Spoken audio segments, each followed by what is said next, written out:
Hello, everyone. Thank you for joining us here today on the Egora Experience program. I am your host, Cezary Jurevich. Today, I have with me Volodymyr Korol from the great nation of Ukraine. Now, Volodymyr is an international relations student and a beginner philosopher. Please tell us a few more words about yourself. Hi, my name is Volodymyr.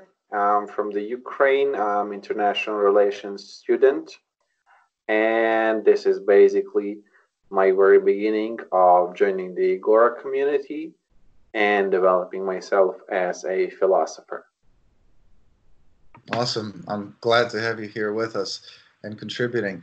Now, for those of you who are completely new to the Agora experience, let me tell you real quick about what we do here. The International Logic Party has built a new kind of networking platform. It's called Agora, and it actually makes politics rational, efficient, and incorruptible.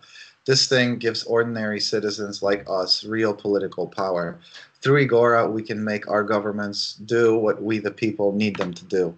Now, on this show, Volodymyr and I, we will be using Igora to discuss some political issues and ideas that each one of us supports. And we want you to participate with us. So please register for Igora. The link is in the video description. Then search for both me and my guest, Volodymyr. And then, as we're having our discussion, if you agree with our ideas, you will be able to support our ideas by including them into your ideological profile in Igora. Here, your voice has real power, and we want to hear you speak. Okay, Volodymyr, let's get started. We're going to discuss two ideas in the Agora, one from me and one from you. I will go first. So, round one. I'll go ahead and read this idea. It's only about a paragraph. The war on drugs has failed. It has been shown over decades that prohibiting drugs has simply led to a thriving illicit drug trade and resulting violence. Incarcerating drug users does not help them recover, as prison does not give drug users the resources needed to come clean. Drugs should be legalized, controlled, regulated, and taxed. If an adult person decides to partake of drugs, they should be made aware of the risk, but also should be allowed to use drugs even if it is to their detriment. For those wishing to get clean of drugs, medically based programs should be used for drug recovery. Okay, Volodymyr, what do you think about this idea? Will you support it? So I'll basically say that I'm fully supporting this idea because a lot of people nowadays are taking drugs, and a lot of people nowadays they don't just take the drugs for fun. They do have some sort of a needs, and we do have to admit here that drug addiction is a serious illness and it has to be cured as any other illness. And by prohibiting drugs, the governments not only killing those people from inside by making them hide from government and do what they intend to do, but also they are promoting the drug dealers and the drug distribution, which is at this point of time illegal and causing a lot more troubles than just making people addicted. I agree. I'm really you really added to this. It's you know I used to be opposed to this idea. I used to think drugs should be controlled.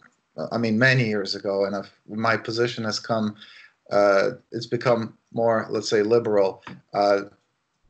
So it's kind of hard for me to even remember some of the opposing points because one of the essential things here we're saying is that yes, even if people can destroy themselves with drugs, they should be allowed to do that.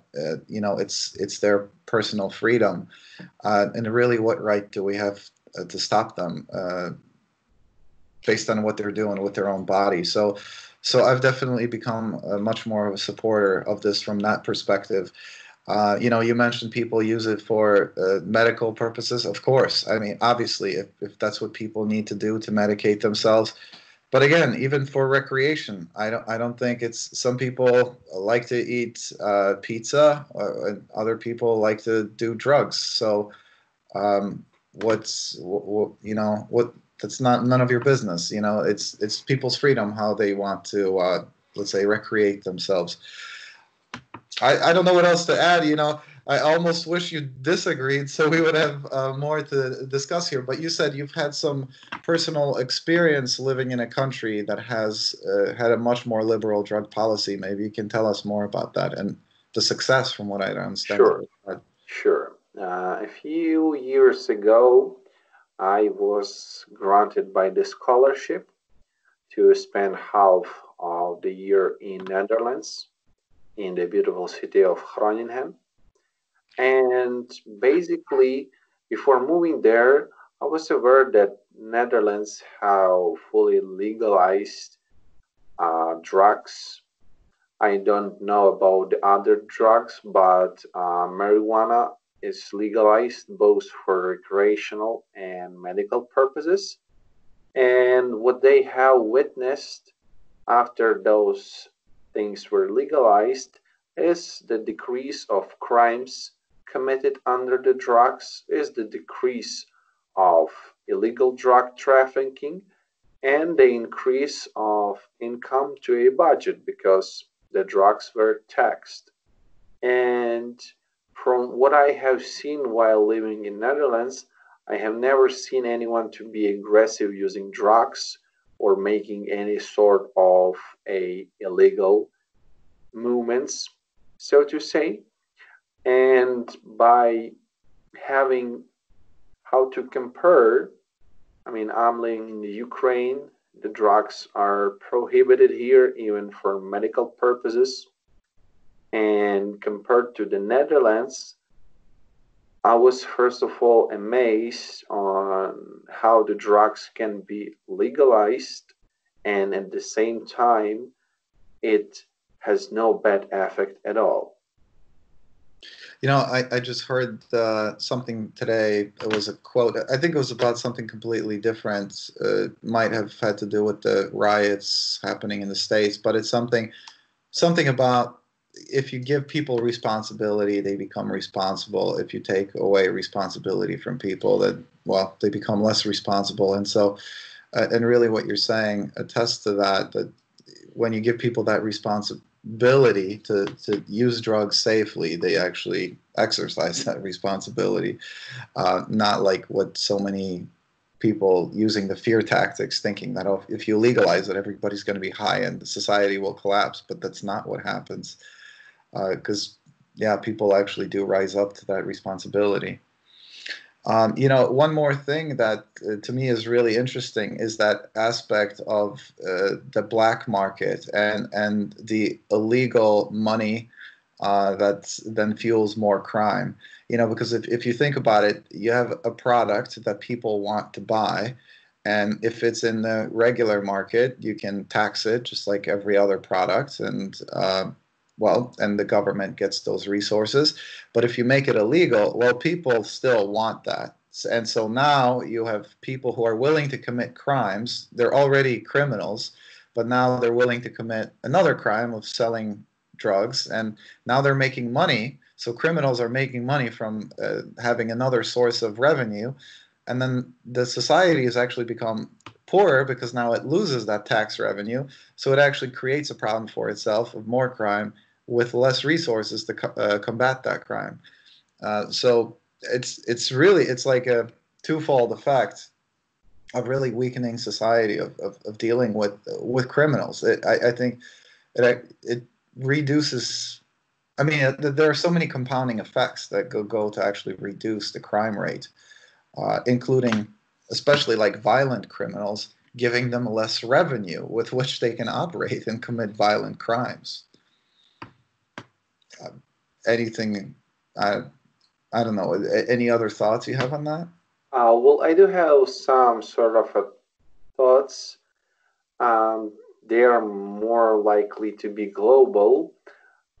If we compare how many people die yearly from alcohol, I mean, from illnesses caused by alcohol or tobacco smoking, and if we pull up some sort of statistics, that there hasn't been any kind of recorded death people from using marijuana, we can clearly understand that marijuana, which is, of course, a drug, which is recognized as a drug, is illegal, but tobacco and alcohol, which also provokes addiction, is fully legal. Not, of course, fully, you can use it from a certain age, but we can understand that someone really stands behind it because it's sort of illogical. Why do you have to prohibit things that don't kill people and at the same time allow things that do kill people and provoke a lot of illnesses? That is the question. Yeah, I'm really happy you bring up that point about alcohol because it's I suppose the reason that people are hesitant to legalize drugs is maybe because they expect that it would have the same effect as alcohol. Maybe they're expecting it to be worse than alcohol. Maybe that's kind of their argument. But then when you do look at instances of the other drugs being legalized and treating them effectively, they're not as bad, and they actually reduce alcohol addiction. To be honest with you, I think we both agree. I'm expecting you to support this idea in Egora in your IP, unless you have a better idea, a better way to develop this. But at least for now, I hope we can get your support on this because it sounds like you're there. I don't have anything else to add. If you wanted to maybe add some closing thoughts before we end round one. Well, about the closing thoughts, I would recommend everyone who is standing against the drug legalization to think one more time whether they ever seen a person who is high from marijuana and being aggressive in their whole life, and how many drunk people being aggressive they have seen, for example, for the past year. That's the thing I would rather recommend people to think over and maybe make some corrections in case they are opposed to legalizing the drugs. You know what? You actually remind me because now that you emphasize marijuana, it's yeah, right. That's an obvious. That's a no-brainer. But this idea is about all drugs, and if, from what I understand in Netherlands, I think it's only marijuana that's legal. I don't think they legalized all those other drugs, but we are talking about actually all of those other substances, even those that actually do make people crazy. I think there are different ways of dealing with that, but I think we can also look at examples from uh, other countries that are also, because it's not just about making these drugs legal, it's about creating a society that actually is supportive. Most people don't actually get addicted to these drugs. It's only like certain groups of people that are Yeah.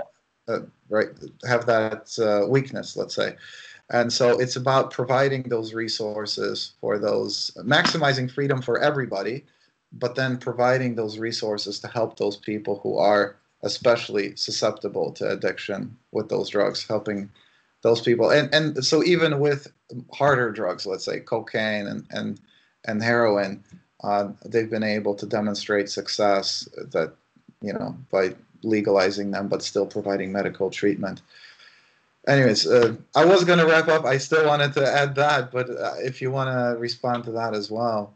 Well, it's always worth remembering that when we are speaking about the drug addiction or any other sort of addiction that exists in modern world, basically I was gonna say that responsible usage is the key to success in this particular topic, because if you use it with some sort of responsibility, you minimize the risks, and not only for yourself but for the whole society.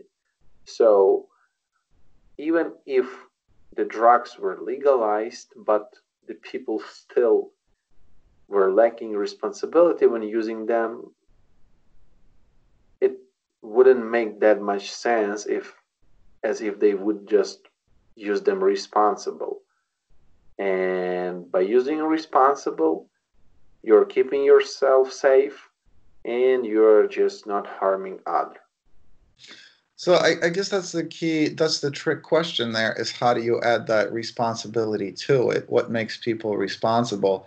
And this kind of reminds, because I don't think that that's really an easy answer. I think what makes people responsible, well, there's no simple way to do this. The answer is simple, but there's no simple way to make it happen. It's more complicated. I think it really comes down to the fact that people, I think, use drugs to escape their, especially people who get addicted to drugs, use drugs to escape a certain harsh reality that they're dealing with. Maybe it's some trauma that they're trying to forget, or maybe it's their economic situation. I think the data shows that drug usage is connected with poverty rather than, well, I mean, wealthy people use drugs, but you know, they don't let drugs destroy their. Well, okay, there are some wealthy people who have let their lives get destroyed, but the point is that people who have successful and happy lives, they're not gonna destroy those lives with drugs. And so I think it's more about creating a society where people do actually have satisfying lives, happy lives, so that they don't let that be destroyed by drugs. And so, point is, I'm trying to say that it's also connected to the socioeconomic condition of people. If we create a society where people feel, well, happy, let's say, for the lack of a better word right now, content and appreciated, then they don't let drugs jeopardize that. Anything else before we close? That's or. Well, I guess I'm all covered. Then, you know, the only thing I'll say is go out there and try some drugs and see how good they can be for you. Okay, so now we're at the halfway point of our program. We're going to take a break here and come back to discuss Volodymyr's idea in a moment in round 2. So see you soon.